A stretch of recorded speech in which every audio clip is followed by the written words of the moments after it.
The history of railways is bound up inexorably with the history of the steam engine.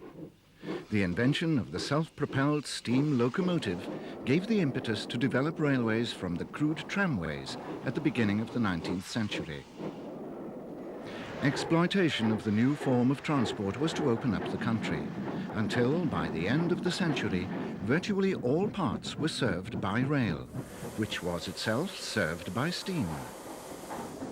The first part of the 20th century was to see consolidation by the railway companies, the first decade being regarded by many as the golden age of steam. The Edwardian locomotives were the epitome of sophisticated transport and were paraded in splendidly elaborate liveries. The next decade was to see everything turned on its head by the First World War, in which the development of both cars and planes were enormously accelerated. The railways were the backbone of the nation's transport needs during that war, but emerged scarred and bruised. The 1920s were to see them consolidated and back on the road to recovery. But the 30s were to be a mixture of depression and hope. All hope died, however, as the 30s came to an end and Europe was once again plunged into conflict. The railways battened down the hatches and prepared for a period of austerity. Away went the crack streamliners, never to return, and freight traffic soon assumed paramount importance. The 1940s had begun. Austerity was to be the key word in the early 1940s. It was to be applied to those steam locomotives built to the order of the War Department, mass production of which commenced in 1942. These 280s were a development of the Stanier 8F class, many of which were built at the beginning of the war for general use on Britain's railways. The austerities were designed for short-term use at minimum cost and had anticipated lives of just 2 years. They were intended for use overseas, and 935 were built by the end of the war. In addition, large numbers of 060 saddle tanks were built to ministry order, based on a standard Hunslet industrial design.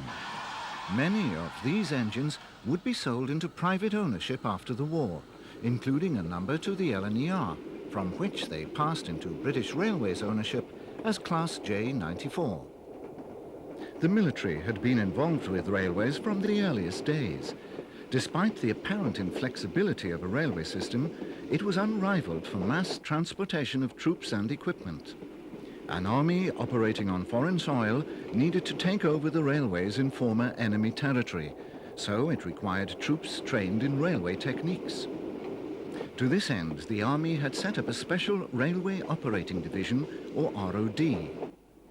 In 1905, it had decided to extend the London and South Western Railway's Borden branch in rural Hampshire to its training camp at Longmoor, which acted as a training program in railway construction. By the beginning of the First World War, the Wooler Instructional Railway, as it was then known, was also used for training for railway operation. But after that war, it was run down.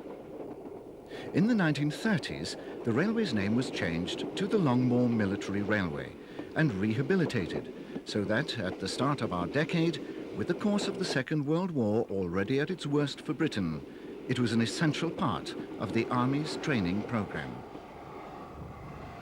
During the build-up to the D-Day landings, many of the austerities were loaned to Britain's mainline railway companies, and all but 3 were to be shipped abroad. 735 returned, 2 being retained by the Army at Longmoor. 108 were stored, and the rest again loaned to the home railways. The LNER bought 200, which they classified 07, the others going to the Southern and, as seen here at Warwick and Leamington, the Great Western. In 1948, the newly formed British Railways bought the remaining 533.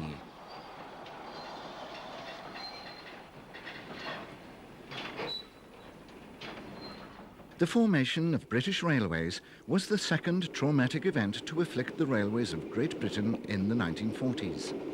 At first, there was no evidence of change, and the railways looked much as they did before the war. But British Railways was to bring about the end of the steam railway as we knew it.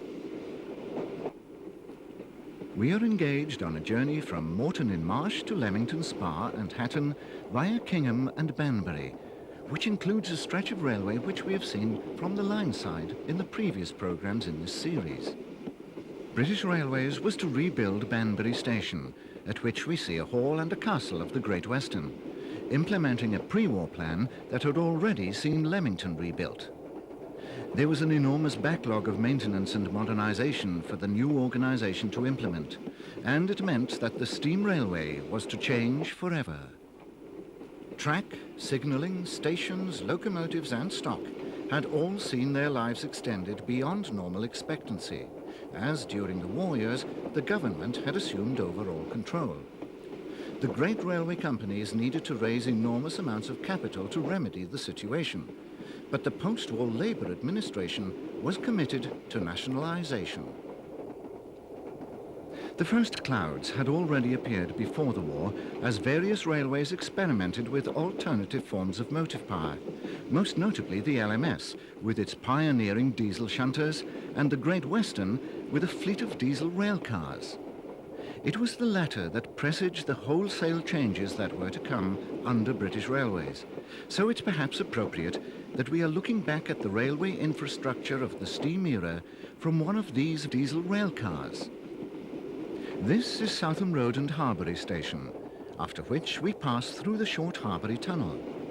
This line had traffic from all the four pre-nationalisation railways, and as we pass through the refuge sidings at Foss Road, we see an LMS Stanier 8F280, the original class chosen for mass production during the war, and the basis for the Austerity 280 design.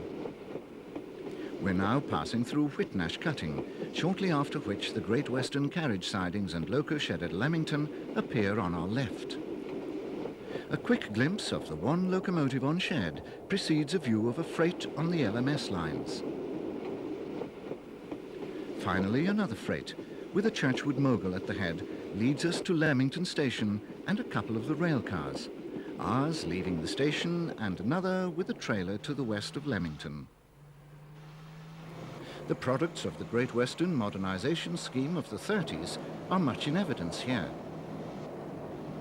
Western steam development came to an end with the Hawkesworth counties, the only new passenger class produced in the 40s before nationalisation. 3 new pannier classes were designed, but 2 didn't appear until after the GWR was no more. Yet more castles were ordered, 10 being delivered before and 30 after nationalisation, the latter with a flat-sided Hawkesworth tender. At the western end of Leamington Spa Station, a grange approaches. The 80 members of this class were built in the 30s, and it was expected that more would appear, replacing older moguls, but the programme wasn't reinstated after the war. During the war, locomotives were painted plain black, and the Great Western used its initials to designate ownership in lieu of the more elaborate pre-war styles. But after the war, on passenger classes, the G and W were used either side of the company's coat of arms, whilst British Railways was spelt out in full in 1948, as seen on this king, leaving Leamington, heading towards Birmingham. Comparison with the earlier programmes in this series will show the differences in the rebuilt Leamington Spa Station, most notably the revised canopies. As a castle draws in from the north, LNWR signals in the background designate where the LMS lines ran behind the GWR, by now all part of one nationalised railway. The castle also displays the legend fully spelt out on its tender. The coaching stock displays a variety of liveries, both chocolate and cream and plain chocolate, a legacy of the war.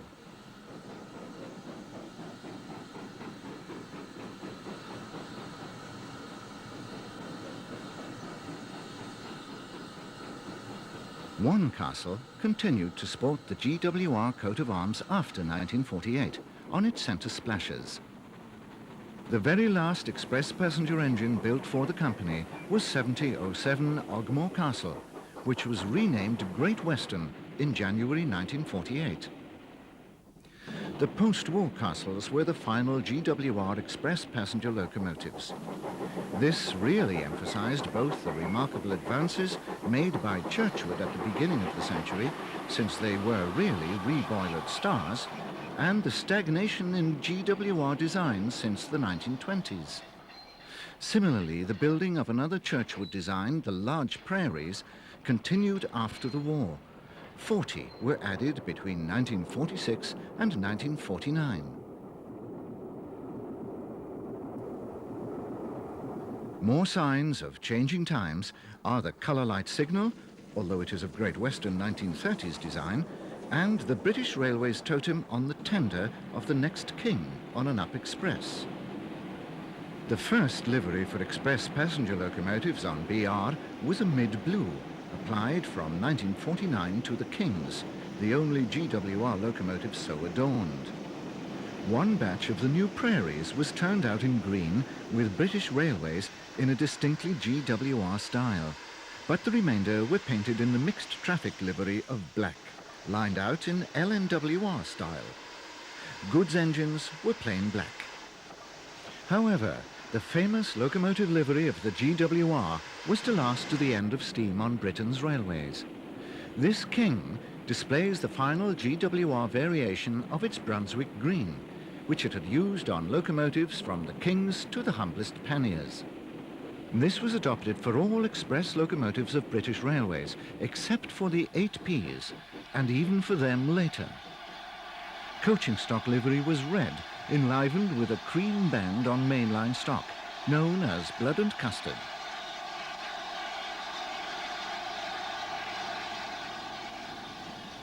Halls were built during every year of the war except the last. By April 1943, there were 259 of them, after which Hawksworth modified the design, adding 22 to the class before the 31st of December 1947, and another 26 by the end of the decade. Even then, Swindon still had another 23 to build, but had finished the prairies. It's curious that the Kings were to remain the last design of GWR express locomotives, but Hawksworth, who had taken over as CME from Collett in 1941, has been credited with a proposal for a GWR Pacific, although he himself dismissed the idea as a draftsman's dream. The Churchwood Saints were getting distinctly long in the tooth by the end of the war. Although the great majority survived to the end, the Halls were to see the end of these redoubtable machines, their withdrawals coinciding with the introduction of the new builds of the latter. Similarly, the old open cab panniers were replaced by the new classes. It's easy to see that the Great Western standardization scheme was a rolling program of replacement, with like replacing like, albeit updated in the light of experience. The use of Halls to replace the earlier Saints was probably the best example, since they shared the same boilers. The only significant change was the smaller 6-foot driving wheel diameter. The Grangers were an extension of this family with 5-foot 8-inch drivers, effectively replacing the Moguls as well. But latter-day commentators have noted that there was no real improvement in the basic concept from Churchwood's time. Another King, number 6017, calls at Leamington. It bears its number on a new plate on the smokebox door, but has no ownership displayed on its tender. This was the style for a short while, as supplies of the new BR Cycling Lion were awaited. The Great Western's amazing continuity was once again displayed under British Railways, as GWR locomotives retained their numbers, whilst all other railways had extra numbers added. This was probably because of the GWR's use of cast number plates on the cab sides and the expense of changing so many, but it meant that some engines, such as the early large prairies, retained their original numbers for nigh on half a century, from construction to scrapping. In later years, these cast number plates would become collector's items, and many still exist today. Similarly, the brass nameplates borne by many Great Western locomotives have achieved great value. Leaving Leamington now, we briefly visit Whitnash Cutting to the east, where a ballast train is gently drifting towards the town before another king attacks the climb to Harbury with a London express. The coaches are entirely of Great Western design, as British Railways didn't produce any new designs in the 1940s, construction of original company designs being continued.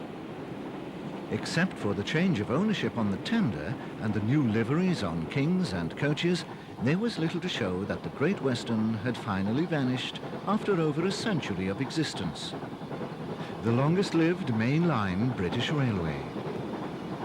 The classic outline, honed by Churchwood at the turn of the century, applied to most locomotives, from freight tanks and tender engines to the mighty Kings, to such an extent that its detractors dismissed them, saying, "All Great Western engines look the same." This was surely as much a compliment as an insult, as it summed up the efficient standardization policy which had given the GWR such a strong public image, which has survived intact even today.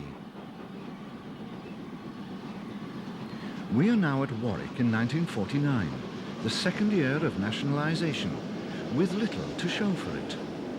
A manor, one of the pre-war variety, backs a freight into the upholding siding and a light Saint reverses past.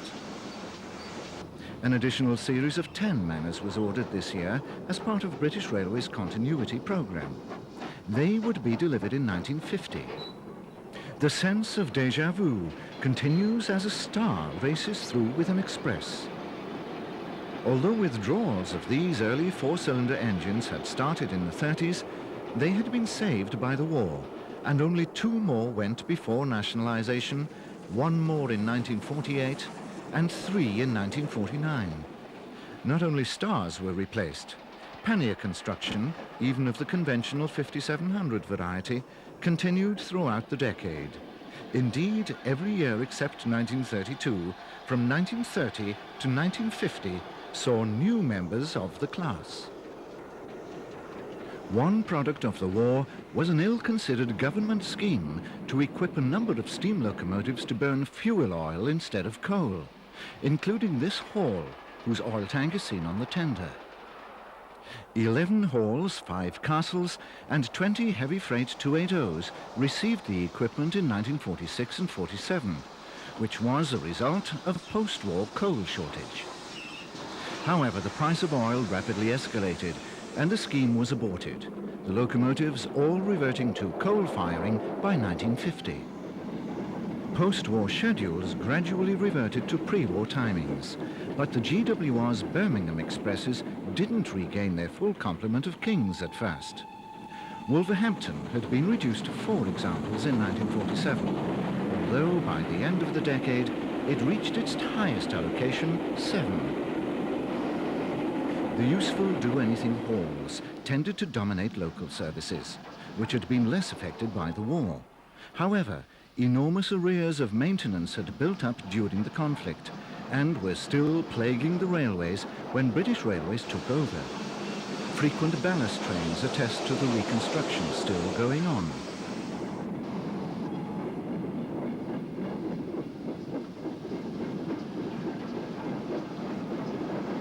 One of the promises the post-war Labour administration made when introducing nationalisation was easy access to state funds. This would, it was argued, enable the railways to make good the damage done and to invest for the future, and in particular electrify the main lines. But no sooner was the Nationalisation Act approved than post-war austerity was tightened as the United States called in its debts and funds dried up entirely. Thus, the fundamental benefit of nationalisation was turned on its head, becoming a burden from which the railways would never truly recover. However, to lovers of steam, this was a benefit, as the cash-straitened BR had to adopt a policy of continued steam construction well into the 1950s. The last 20 castles were British Railways engines. Even a few bulldogs, with their roots in the 19th century, would survive into the second half of the 20th century. The railway with the closest ties to the military was the Southern. So we start in the Aldershot district, where the white bands on the lamp standards remind us of the blackout, at North Camp Station on one of the interregional trains. A pair of Mansell's celebrated Schools Class 440s are the first southern locomotives we see, changing engines at Redhill, where the train reversed. The Schools, with narrow cabs, could go on most parts of the system, although their heavy axle loading precluded them from the more lightly laid lines. The Schools are followed by a Brighton tank, and one of Mansell's previous 440 design, an L1, backing onto the train at Brighton Station. The Southern's Brighton Main Line had been the first electrified main line in the country, part of the Southern's intended wholesale electrification policy, which had seen steam development severely curtailed. Note the two numbers on the front of the L1, 30,000 being added to Southern Railway numbers by British Railways, the 10 and 20,000 series being reserved for diesel and electric locomotives respectively. The Southern contributed locomotives in both these categories to British Railways. Never one of the wealthier railways, the Southern had extended electrification by using electric units rebuilt from older steam stock, such as these coaches being shunted by the LBSCR 044 tank of Class D1. Curiously, history was to result in the Southern's principal main line from Waterloo to Weymouth becoming the last steam main line of all. A Mansell King Arthur and a Drummond L12, both natives of the line, are followed by one of the byproducts of the Brighton electrification, an N15X 460. These handsome machines were the Brighton's last express passenger engines, built as 464 Baltic tanks. Made redundant in 1933, they were rebuilt as 460 tender engines for use alongside the King Arthurs on the Southwestern Division. They were reclassified N15X in the vain hope that they would match the Arthurs. Mansell's own large 460s, the Nelsons, had been rebuilt by his successor, Bullitt, whose own remarkable Pacifics burst upon the scene in 1941. The locomotive is a merchant navy, and the train is the Down Bournemouth Belle. The first 10 merchants were built in the darkest days of the war, apparently contrary to all government directives to build only locomotives suitable for the war effort. Bullitt claimed they were mixed traffic engines and built 10 more in 1945, during which year the first of a smaller version, the so-called Light Pacifics of the West Country class, appeared. This one has an Up West of England express. Mansell's Moguls were the real mixed traffic engines of the Southern. This U-class displays British Railways in full on its tender, in the Southern's sunshine lettering, a style introduced by Bullitt, who was nothing if not a publicist. The war had slowed the Southern's electrification plans, which would have seen the replacement of the elderly pre-grouping 440s by electrics, which gave Bullitt the opportunity to produce his Pacifics to fill the gap. There was no denying that Mansell's Lord Nelsons needed replacement on the top services, even after Bullitt had modified them with new cylinders and blast pipes, but the requirement for 140 Pacifics was never proven. It became something of a legend that they were used on one-coach trains in the West Country, especially on the Padstow line. By comparison with other railways, the Southern had little freight and few dedicated freight engines. The Bullitt Pacifics were never seen on regular freight duties, for which they were entirely unsuitable, whatever Bullitt said. The air-smoothed casing, not streamlining, was designed for cleaning in a carriage washer, although once again there seems little evidence that they ever went near one. They were probably twice as powerful as the engines they supposedly replaced, which included Drummond's various 440s and his famous paddle box 460s, one of which is seen here on a rare working day. Basingstoke was an important railway crossroads. Not only was it the effective junction for the Bournemouth and West of England main lines, but a cross-country line connected it to Reading and the Western.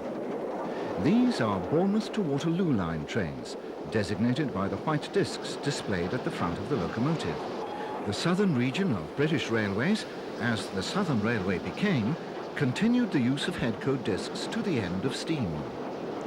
The single disc on this Class H15 chonker indicates a direct train from Southampton terminus to Waterloo, and one over each buffer signifies an interregional train to Reading and the Western.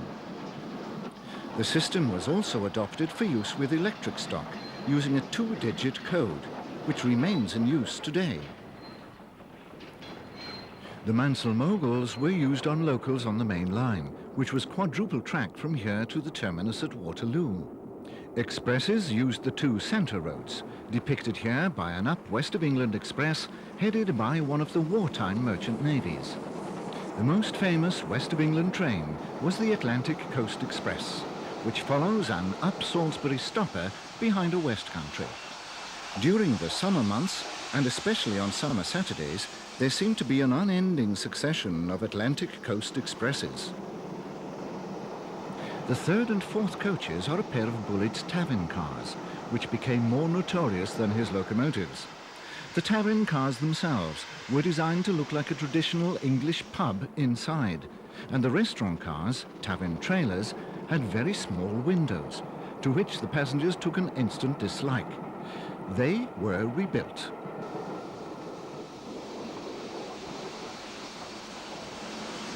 Ten more merchant navies were built after nationalisation, most of which ran on the Western Division. 3 were posted to the Eastern Division for use on the cross-channel boat trains, where they supplanted the Lord Nelsons. This Drummond L12 had also worked on the Eastern Division before the war, whilst this is one of Mansell's 10 original King Arthurs, often used on through trains to the Western. They were shedded at Salisbury.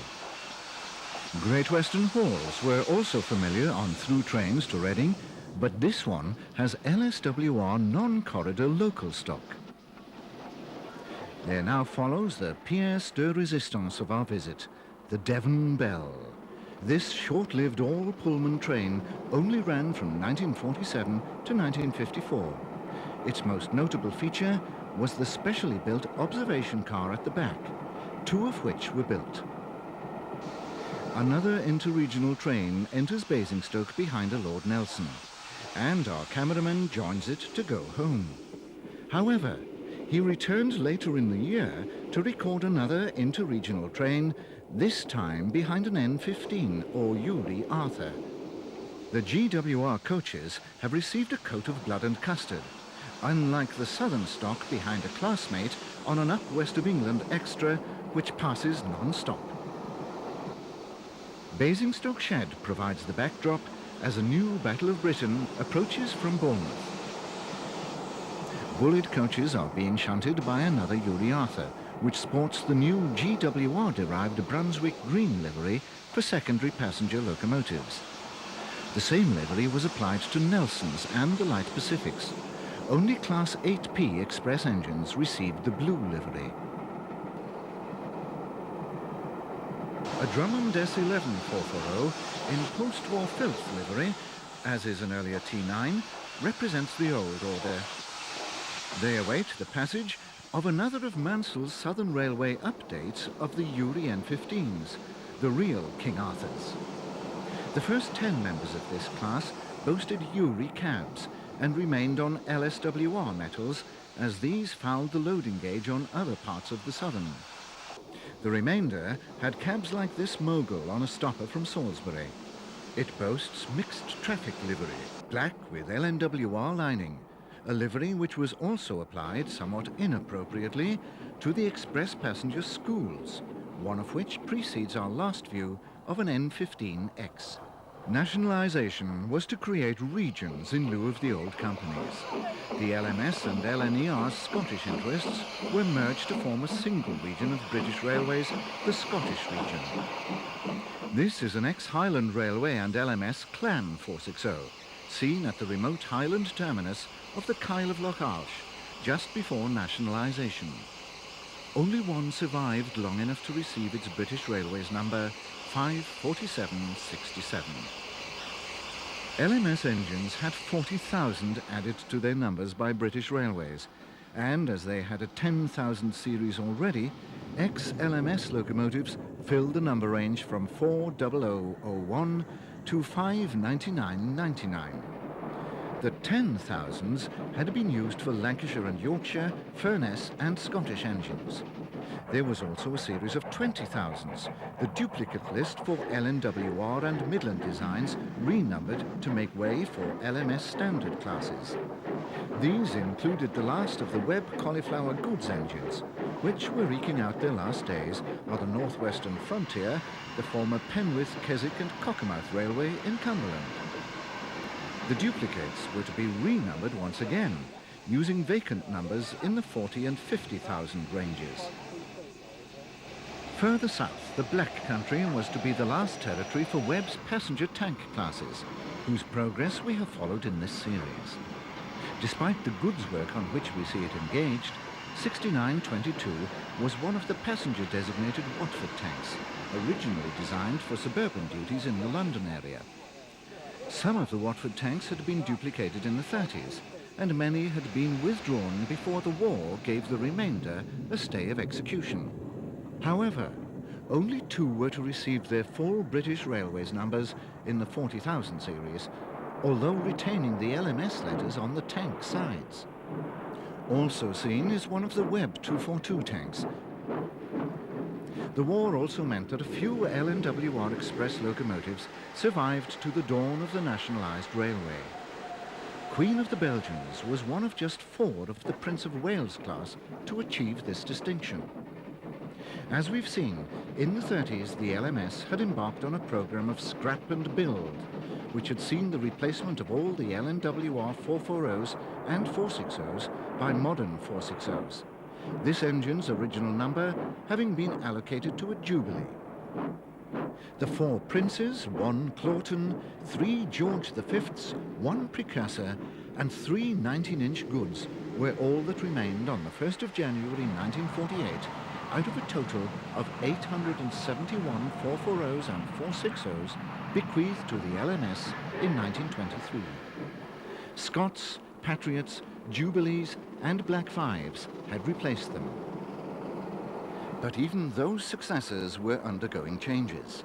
The Scots proved very successful, but as they grew older, some design weaknesses became apparent.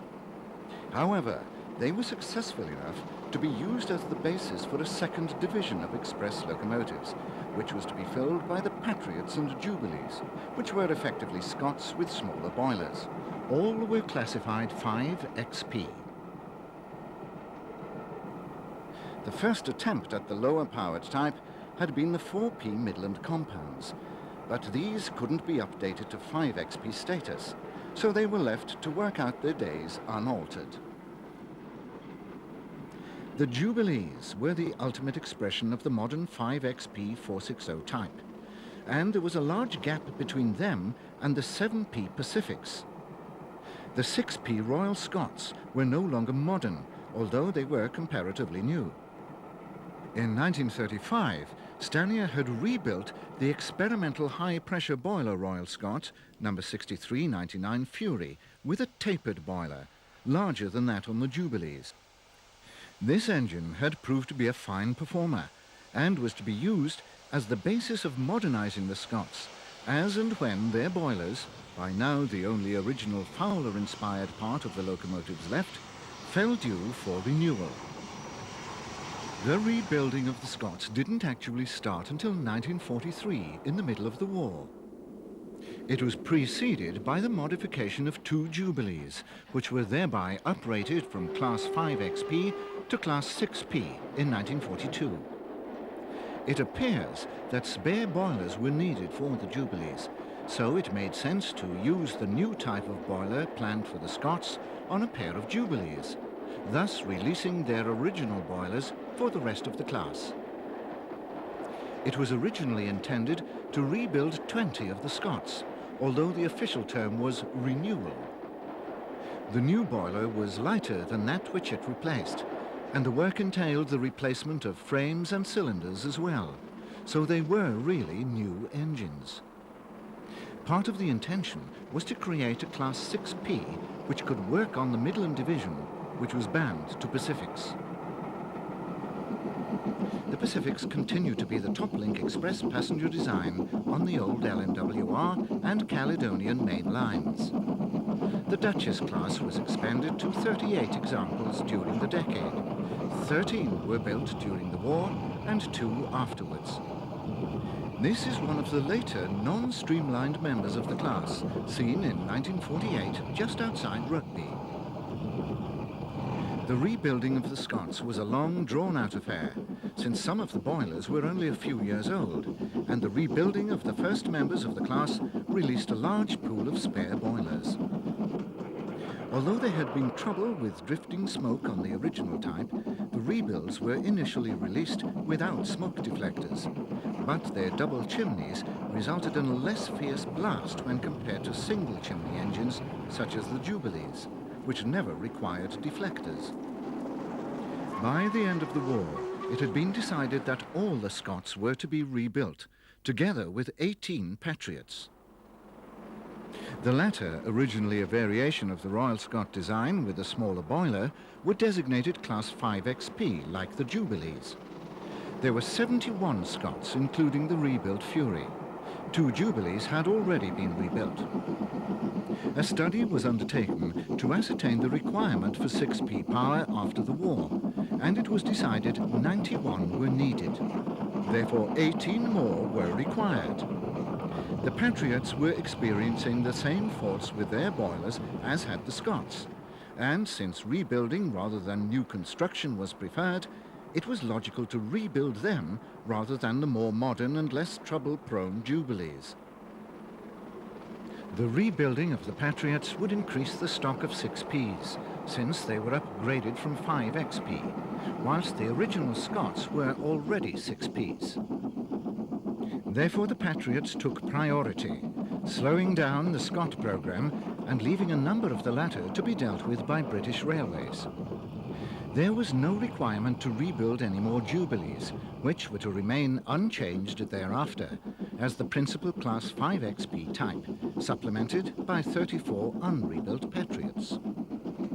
The last Scots were not to be converted until the 1950s, the programme having slowed once British Railways took over.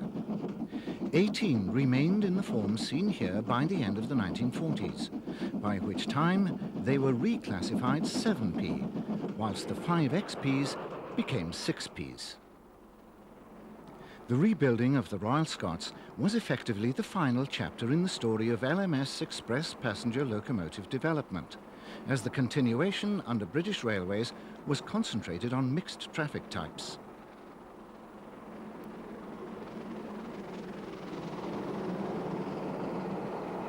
The British Railways standard range of steam locomotives, with a single exception, were 2-cylinder machines designed as stopgaps pending electrification, so the rebuilds completed the express requirements.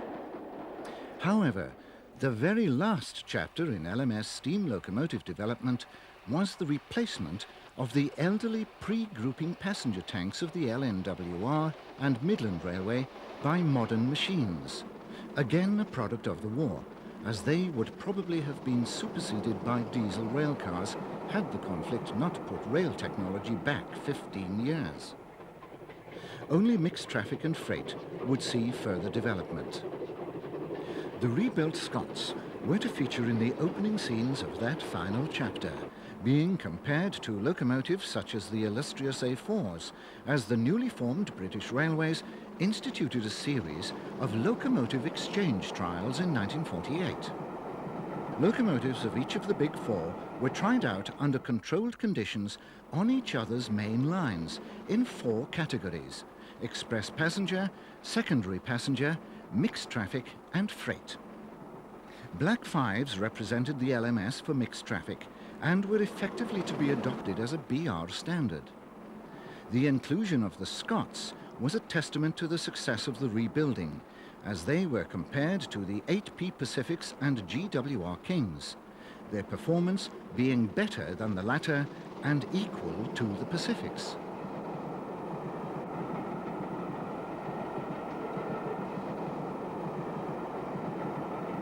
The most obvious result of the formation of British Railways was the application of new liveries, including a light green on some of the rebuilt Patriots and plum and spilt milk on coaches. Neither was repeated, but the use of blue on express engines, after an experimental dark blue on some Duchesses, was adopted as standard for Class 8P machines. Mixed traffic and light passenger engines were to receive a coat of black lined out in LNWR style, whilst the secondary express engines of classes 6P and 7P were to receive GWR style Brunswick green. All other engines, such as the Super D on the old LNWR Rugby weed control train, were painted black under BR. Rugby was the location for the first permanent British locomotive testing plant, a project built as a joint venture after the war. It's perhaps appropriate to see one of Sir Nigel Gresley's magnificent A4s here during the locomotive exchanges, as the test plant was his inspiration. The A4 is number 60034, the last one built, still painted in LNER garter blue, but bearing the legend British Railways on the tender. It had just had its name changed from Peregrine to Lord Farringdon. Another A4, number 60007, Sir Nigel Gresley, was to trace its steps a few months later, to appear here when the testing station was opened in October 1948. After another rebuilt Scott has passed, we look back at the station to see the last LMS Streamliner 46243 City of Lancaster in filthy wartime black livery. This was the only one to receive its BR number, as all were defrocked between 1946 and 1948, even though some had been constructed as Streamliners as late as 1943. Note that its tender has already been partially de-streamlined.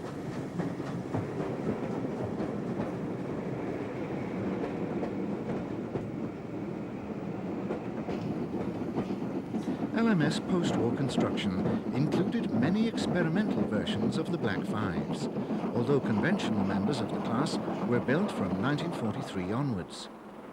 The Princess Royals remained unchanged, so the rebuilding program of 18 Patriots was the major addition to Toplink Express power after the war. The difference in the size of the Class 7 and Class 5 boilers is well seen here as a Scott leaves Rugby alongside a Black 5.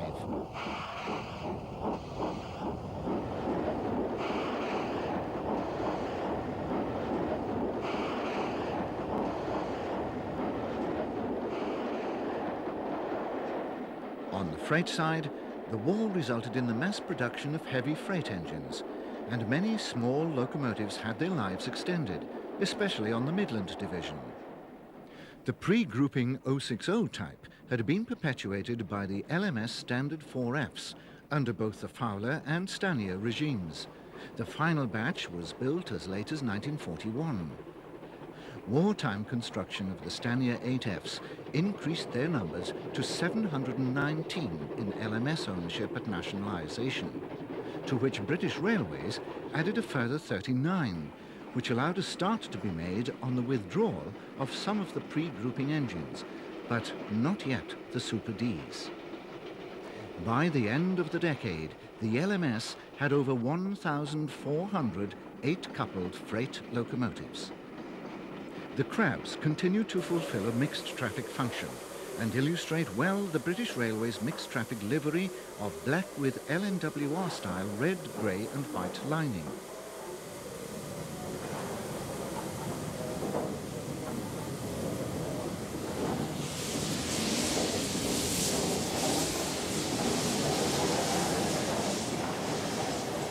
Freight engines were plain black, a colour already carried by most of them. All British Railways engines were to be fitted with LMS-style smokebox number plates, although curiously, all but a few of the Super Ds and most LNWR locomotives never received them either under the LMS or BR. Withdrawal of the Super Ds started after nationalisation. All had passed into British Railways ownership. All tank engines built in the 40s were turned out in the mixed traffic livery.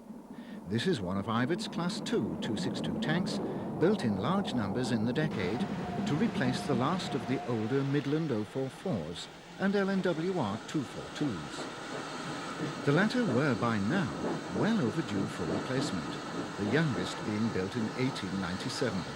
And whilst withdrawal had been going on throughout the LMS period, it was now speeded up. However, 40 remained at nationalisation.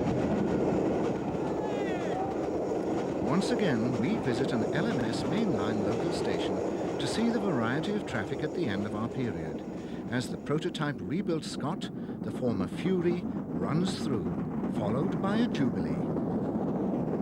The year is 1949, and the location Weedon, a small junction station on the original direct main line avoiding Northampton. The station was the junction for the cross-country line to Daventry, a local for which is the next train seen. The locomotive is one of the Stanier two-cylinder 264 tanks, the last of which was built in 1940, followed by a Black 5 and a D-streamlined Duchess. The latter were known to enthusiasts as semis. The length of these trains is very noticeable in the true LNWR tradition. The Stanier Pacifics had been designed with the intention of hauling 15-coach trains over the 400-mile West Coast main line from Euston to Glasgow. Note the variety in the coaches, including the 12-wheel restaurant cars. The LNWR tradition also lives on with the first freight that we see, headed by a Super D, not as old as it looks. Some of the wagons betray pre-grouping origins, as another Super D reverses off the branch with another freight, passing the tall LNWR signal cabin and a number of wagons stored on the siding alongside. The engine bears its BR number, but using the final LMS style of numerals. Some wagons have traces of their original private owners. All such wagons were nationalised after being requisitioned for war use. Two more southbound expresses follow, with a Jubilee on a train of pure Stanier stock, except the last coach. It's followed by a Coronation, whose sloping top smoke box reveals that it's one of the originally streamlined machines. Its train has rather more mixed stock. Another freight trundles past. The nationalisation of the private owner wagon fleet was a major disaster for the railways, because besides taking away its principal freight customers' intrinsic interest in using the railway, it put money into their hands, and they promptly used it to buy road vehicles instead. Another Ivett Class 2 tank approaches with a local. These small machines were the final new LMS type to be produced before nationalisation, and were perpetuated by British Railways, at first in their original form and later as a barely modified standard design. They had a 260 tender equivalent, produced to replace the various types of pre-grouping 060s. North of Rugby once again, a Jubilee approaches with another express. Both this and the following member of the class sport the post-war LMS Express locomotive livery of glossy black with lining of maroon edged in straw, colours also used for the numbers and tender lettering.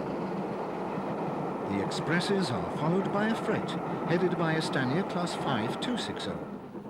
These moguls were Stanier's first LMS design and were rapidly superseded by the more versatile 460 Class 5, the famous Black 5s. This is another defrocked Coronation. Once they had all been dealt with, they became generally known as Duchesses, or, as previously said, as semis to the enthusiasts.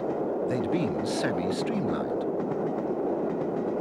The next freight is headed unusually by a Patriot. This is one of the first two members of the class, distinguished by the large driving wheel bosses inherited from the Claughtons, from which these two had nominally been rebuilt. Two more passenger trains follow, both somewhat shorter than usual. The second is a local or stopper, headed in an exchange of roads with the Patriot by a Stanier Mogul. The latter were usually associated with freight work.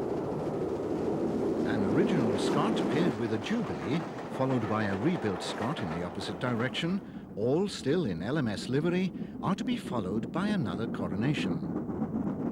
These give a fair representation of the express passenger fleet handed over to British Railways in 1948, an organisation that was to preside over the final chapter in steam development, as the railways inexorably lost their way and their traffic. Some idea of the obsolete working practices and stock acquired by British Railways is seen as a Midland Railway 060 trundles along the slow lines past a rebuilt Scot. Its train is a lengthy mixed freight with a wide selection of wagon types, including some ex-private owner ones. The problems associated with the nationalisation of the private owner wagons didn't really make themselves felt until the end of the decade. By that time, there was a distinct downturn in freight carried by the railways, and passenger traffic was also affected. This was partly a reaction to the war years, when people had had to use the railways, often in run-down and filthy stock, and partly to the growth in road vehicles, again accelerated by the war years. Many people had had to learn to drive, a skill they would want to use afterwards in civilian life. Ex-military vehicles became a cheap source of transport for fledgling businesses.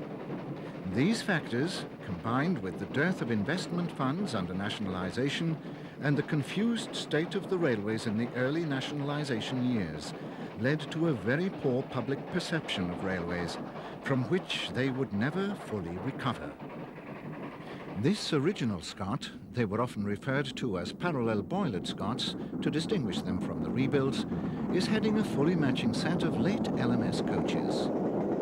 As with locomotives, British Railways perpetuated the company's coach designs in its first years, not producing its own designs until the next decade. The same occurred with wagons, the short wheelbase four-wheeled wagons devoid of continuous brakes, keeping freight train speeds very uncompetitive. Comparisons can be made with continental railways, where much of the infrastructure and rolling stock had been destroyed in the war. The contrast with British Railways' position could not have been more stark, as the continental railways could start with a clean sheet, backed by sufficient investment funds. They built a brand new modern system for the second half of the 20th century. Britain's railways had not been destroyed, so they retained their 19th century assets, and funds were diverted elsewhere to rebuild those parts of the economy which had been destroyed.